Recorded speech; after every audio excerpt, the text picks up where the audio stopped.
Assalamu alaikum урматтуу телекөрүүчүлөр. Бүгүнкү аманаттын чыгарылышы кекилик аткан мергендер деген темага арналмакчы. Ал үчүн биз Ош облусунун Өзгөн районуна караштуу Саламалык айыл өкмөтүндө жайгашкан 15 жаш деген айылындагы Сары Жас деген жайлоодо турабыз. Мына ушул жерге келип жыл сайын мергенчилер кекилик атуу жараянын жасашат экен. Азыр биз ошол мергенчилер кантип жана качан жана кандай ыкмалар менен кекиликтерди атышат жана бул кекилик атуунун дагы атайын мыйзамдуу жолдору бар экен. Мына ошол жолдорду бизге практика жүзүндө көрсөтүп бермекчи. Анда эмесе биз менен чогуу болуңуздар.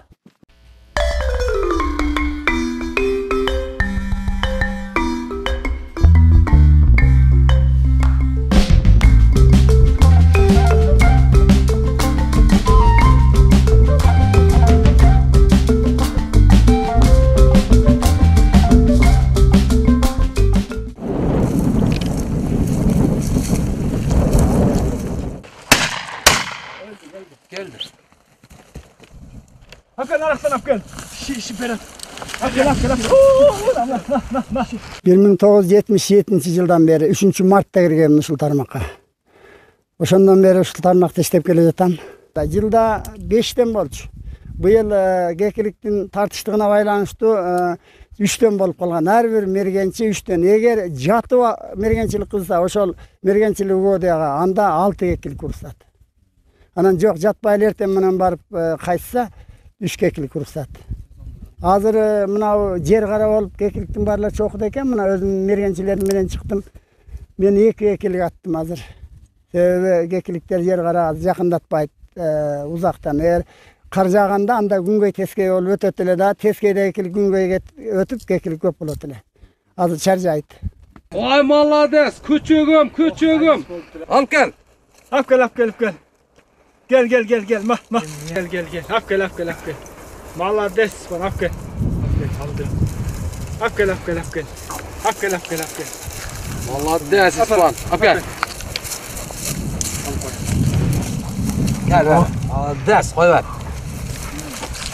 Урматтуу телекөрүүчүлөр, биз азыр ушул мергенчилер менен кошуп кекилик атуу жараянына аралашып жүргөн малыбыз, бирок канчасы тиет, канчасы тийбейт, аны бир Кудайдын өзү билет. Бирок ошого карабай биз өзүбүздүн аракетибизди көрүп атабыз.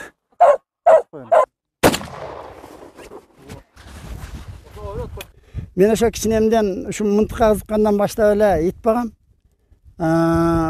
Бул мага тең шерик, талаада жаңгыз чыксам деле кошо жүрөт. Анан аткан кекилигин ылдый түшүп калса барып таап алып келип берип кошо жүрө берет. Илгеркилердин сөзү бар. Иттүү мерген, бүтүн мерген, иссиз мерген, жарты мерген деген.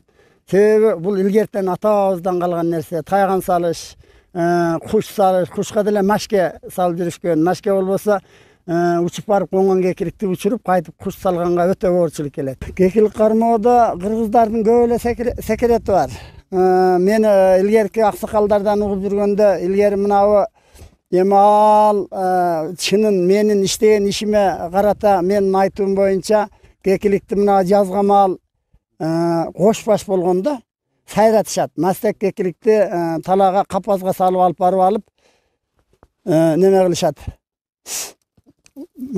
Киши менен багып чыгат да жазгамал кекилик 2-2ден болот. Мына кекилик өткөндөн кийин 2-2 болгондон кийин мындай бир мастеги корозу болуп, булар тухум тууп тоолорго көбөйтүштүн аракетин кылган мезгилде тухум тууп бүткөндө кекилик басат мастеги кадимкидей. Басканда бул мастегин мынандай мастегин багып алышат да анан сайратышат да. Сайратканда каяктан үнүн уккандан кийин короз келет обязательно. Келет, анан ошондо браконьерлер атып алышат. Урматтуу телекөрүүчүлөр, мына менин колумда кадимки эле кекилик турат. Азыр эле мергенчилер атып түшүрүштү. Мына ушул жерден бир нерсени белгилеп айткым келип атат. Анткени жылына ушул 4-октябрдан кийинки жылдын 1-февралына чейин кекилик атууга же кекилик атуу сезону башталат экен. Мына ушул сезон маалында ар бир адамга аңчылык департаменти тарабынан 3 даана кекилик атууга атайын уруксат берилет экен. Ал эми 4-октябрдан 1-февралга чейин жалпы 20 даана кекилик атса болот экен. Бул албетте мыйзам чегинде. Бирок тилекке каршы мына ушул аңчылык департаментинин же болбосо жаратылышты сарамжалдуу пайдалануу департаментинин өкүлдөрүнүн айтымында жарандарыбыз мына ушул канаттууларга да кайдыгер мамиле жасап, мындан дагы көп жырткычтык менен мамиле жасашууда деген маалыматтарды айгай салышууда.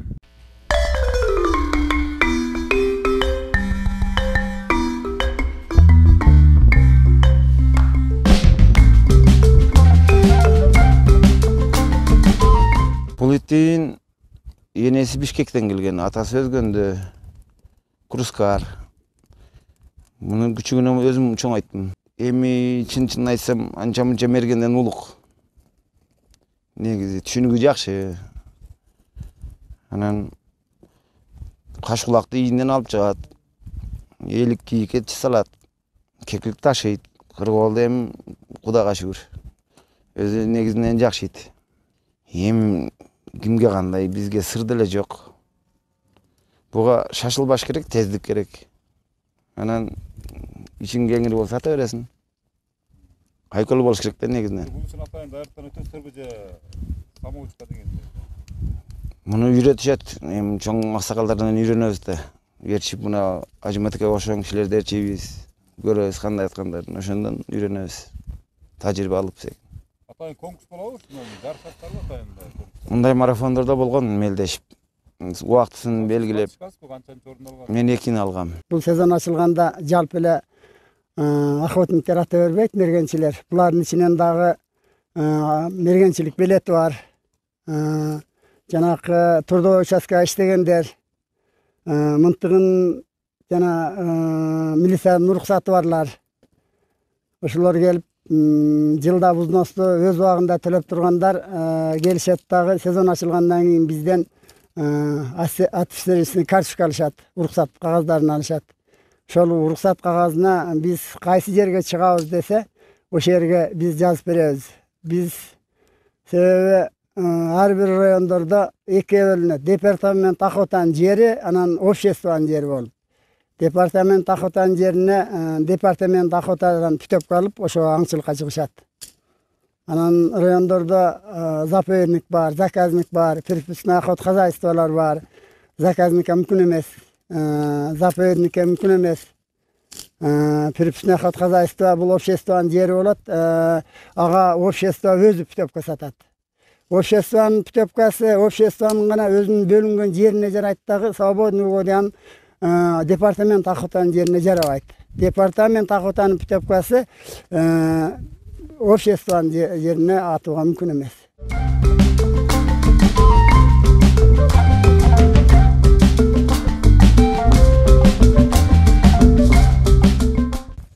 Çöt al şunu. At çötünü al. Ha baldı fıstığın ayın canı var. Tart. At dışı tart. Молодец, давай. Дек, yaptı. Мына урматтуу телеөрүүчүлөр, азыр эле мындай тиг учак сыяктуу түшкөн кекиликтин атып түшүргөн, тиг асмандан атып түшүргөн бала мына ушул. Ат жөнүн айтсаң, бул ушундай чеберчиликке кандай ыкмаларды пайдаландың же болбосо кандай сыр керек дегендей? Өзгөн районунун Саламалык айыл өкмөтүнүн 15 жаш айылынан жерден болам. Шайбек уулу Нуржигит. Ыкмалар мен жаш мамаштар эле акем менен кошо жүрүп үйрөнүп калгам. Азыр кантип аттың? Азыркыны кайкын таап алдың? Азыр кекиликти айтып берсең. Азыр кекиликтин ташта сайрап аткандан чыгып барып атып түштүм. Кекиликтен шашлык жасоо боюнча азыр аракеттерибизди көрүп атабыз. Мына бул досум экөөбүз азыр жаңы эле атып түшүрүлгөн кекиликтердин жүндөрүн тытып, аны шашлыкка ырастап жатабыз. Албетте кекиликти атып түшүрөрдөн алдын эле дароо эле анын жаны ысык маалында эле монтип жүнүн тытып салса бир аз оңоюраак болот экен. Ал эми бир аз муздап калгандан кийин же болбосо бир аз убакыт өткөндөн кийин мынтип жүнү тытылбай кичине кыйынчылык жаратат экен да. Бирок ошого карабай биз тытып талаш артында өзүбүздүн курсагыбыздын же болбосо өзүбүздүн шашлыгыбызга даярдык иретинде амалыбызды көрүп атабыз.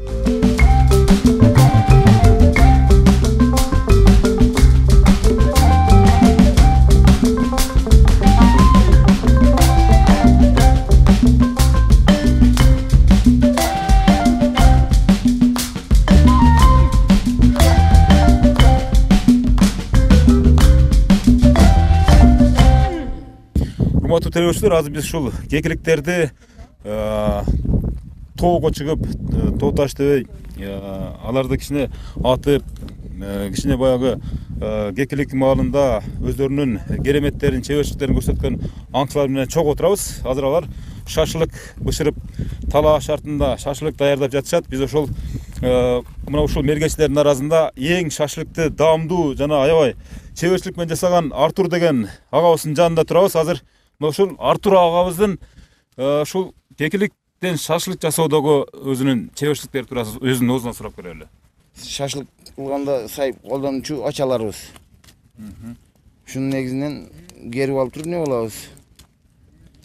Туздап, неме кылып туруп, анан себеби биринчи тузду албасаң, азыр отко куйгалаганда кургай түшөт. Ички тарабычы. Анан туз жармашпай калат. Мынандай кылып туруп, кичине майларын чыгарып алып туруп, сыртын тудайбыз анан. Ошондон жакшы болот да. Улам отко тозуп, туздан себеп туруш керекпи? Мына ол неме болгондо неме болот? Кургап калат да, отко тийгенде эт.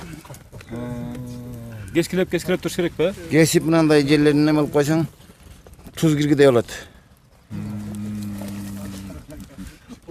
Анан бул неме болгон эмес да. Үйдө туздап койгон эмессиң муну. Бул талаанын шартында да.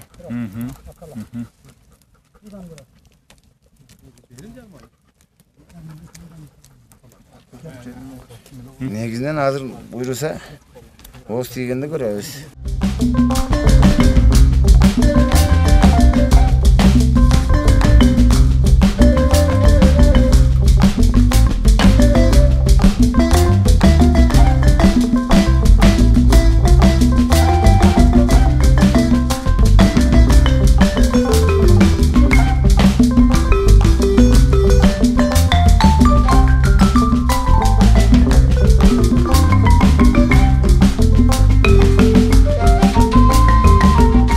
Урматтуу телекөрүүчүлөр, биз азыр ушу талаа шартында кекиликтин шишкебегин жеп, курсак тойгузуп атабыз. Жалпы ушул мергенчилер менен.